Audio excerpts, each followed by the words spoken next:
Mohon maaf, ini tadi saya baru mendarat dari Sumatera. Saya habis dari Medan, Toba, sama Jambi.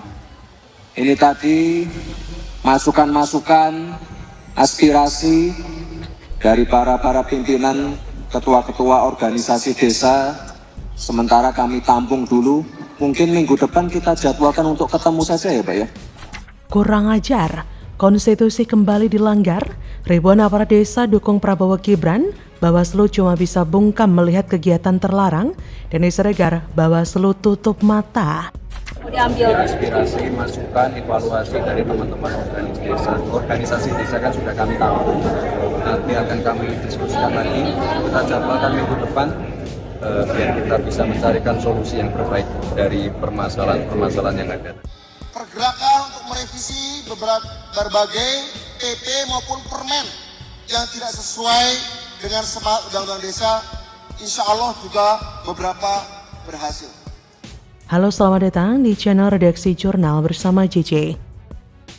Pegiat media sosial Denny Siregar baru-baru ini menyinggung aturan Bawaslu soal kepala hingga perangkat desa yang dilarang menjadi tim kampanye. Lewat akun X pribadinya, Denny menyebut bahwa aturan tersebut bisa jadi sudah mati atau tidak berlaku lagi. Karena pada hari Minggu 19 November kemarin, ribuan perangkat desa menghadiri acara deklarasi dukungan kepada pasangan Capres-Cawapres nomor urut 2 Prabowo Subianto Gibran Raka Buming Raka di Indonesia Arena, Kompleks Gelora Bung Karno, Jakarta. Ribuan perangkat desa tersebut tergabung dalam kelompok Desa Bersatu.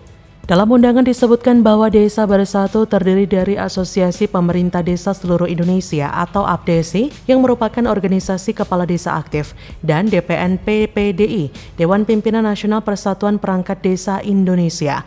Kemudian APEDNAS, Asosiasi Badan Permusyawaratan Desa Nasional, DPP Aksi, Asosiasi Kepala Desa Indonesia, juga Kompak Desi, Komunitas Purna Bakti Kepala Desa Seluruh Indonesia. Selain itu, kelompok ini juga terdiri dari PAB PDSI, DPP PPDI, dan Persatuan Masyarakat Desa Nusantara.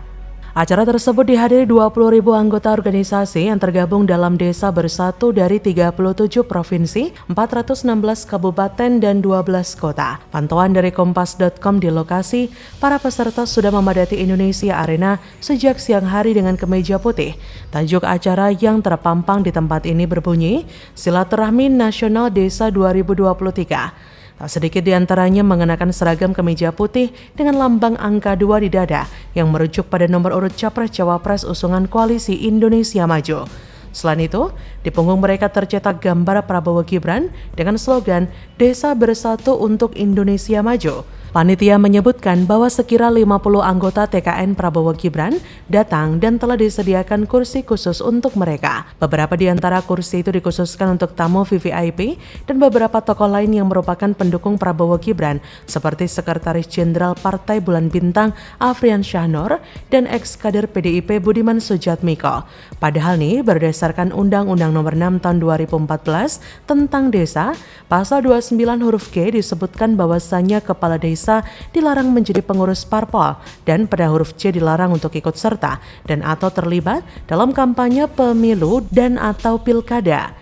Dalam undang-undang tersebut, kepala desa memiliki peran sebagai pihak yang netral. Kepala desa dilarang untuk ikut serta dalam politik praktis, tak bisa menjadi pengurus parpol atau anggota parpol, dan tak dapat juga menjadi tim kampanye atau tim sukses peserta pemilu atau pilkada. Perangkat desa yang terdiri dari sekretariat desa, pelaksana kewilayahan, dan pelaksana teknis juga dilarang untuk terlibat dalam politik praktis. Hal tersebut diatur Undang-Undang Nomor 6 Tahun 2014 tentang Desa, Pasal 51 huruf G, disebutkan jika kepala desa dilarang untuk menjadi pengurus parpol dan pada huruf C dilarang untuk ikut serta dan atau terlibat dalam kampanye pemilu atau pilkada. Dalam Undang-Undang Nomor 7 Tahun 2017 tentang Pemilu, Pasal 280 ayat 2 huruf H, I, dan J, yaitu pelaksana dan atau tim kampanye dalam kegiatan kampanye pemilu dilarang mengikut sertakan kepala desa, perangkat desa, dan anggota Badan Permusyawaratan Desa.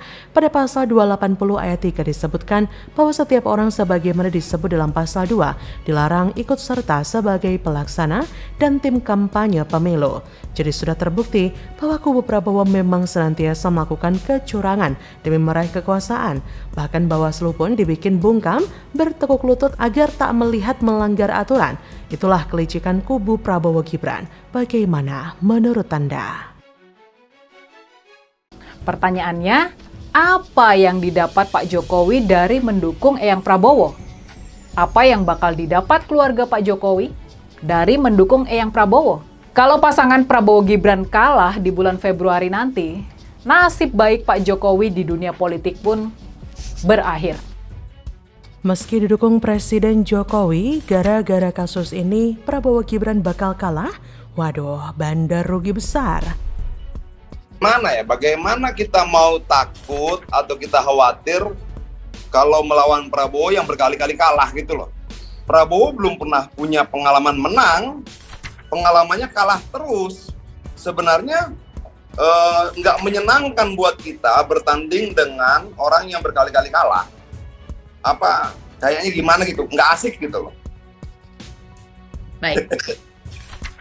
Halo, dengar suara JJ lagi di channel Redaksi Jurnal. Meski pasangan Prabowo Subianto Gibran Rakabuming Raka mendapat dukungan dari Presiden Jokowi, namun belum tentu memenangkan Pilpres 2024. Jangan meremehkan intelijensia, akal sehat, budi nurani kemanusiaan rakyat Indonesia. Masyarakat Indonesia mengerti mana yang baik buat negara dan mana yang tidak. Jadi belum tentu menang. Hal itu disampaikan oleh analis komunikasi politik Hendry Satrio di lembaga survei Kedai Kopi. Indikasi Jokowi condong ke salah satu pasangan terlihat dari seringnya Presiden cawe-cawe soal Pilpres 2024. Menurut Hendry, persoalan cawe-cawe tersebut sejatinya telah diketahui jawabannya oleh masyarakat. Apalagi ada sang anak yang maju menjadi cawapres, jadi sulit untuk tidak cawe-cawe. Jadi seluruh rakyat Indonesia tahu jawabannya. Jadi yang kita perlu, kata Bung Karno, budi nurani kemanusiaan untuk menentukan siapa presiden kita di 2024. Tak mudah, tapi pasti bisa. Dalam menghadapi situasi politik dewasa ini, masyarakat dihimbau meningkatkan kepercayaan pada negara ini. Lalu para penyelenggara negara harus membuktikan mereka bisa bersikap netral, meski sulit memang kondisinya ketika penguasa ikut serta dalam pemilu. Tapi harusnya sih bisa. Menurut dia, seluruh orang harus optimistis pemilu 2024 berjalan jujur dan adil sampai akhir. Sebab saat ada kecurangan, hukumannya langsung datang dari rakyat. Tak mungkin pula dalam pemilu capres-cawapresnya atau presiden dan wakil presidennya yang terpilih, ternyata rakyat tidak percaya itu hasil pemilu jujur dan adil, yang mana bisa membuat negara menjadi gawat. Jika anak kita ikut suatu pertandingan, tentu kita menginginkan anak kita jadi pemenang. Masa dibiarkan menjadi pecundang? Seluruh rakyat Indonesia tahu tujuannya, sehingga kita perlu budi nurani kemanusiaan untuk menentukan siapa presiden kita di 2024. Tidak mudah, tapi insya Allah bisa. Dalam menghadapi situasi politik dewasa ini, masyarakat dihimbau meningkatkan kepercayaan pada negara. Kemudian, para penyelenggara negara haruslah membuktikan mereka bisa bersikap netral meski sulit memang kondisinya ketika penguasa ikut serta dalam pemilu. Kita harus percaya kepada KPU, Bawaslu, DKPP, Parpol, dan tentu saja calon pemimpin kita, Capres-Cawapres yang sudah mendapatkan nomor urut. Seluruh masyarakat haruslah optimistis pemilu 2024 berjalan jujur dan adil sampai akhir. Selain percaya terhadap penyelenggara negara, kita pun harus mempunyai nurani, sehingga bisa memilih berdasarkan hati nurani, bukan berdasar uang yang diberikan.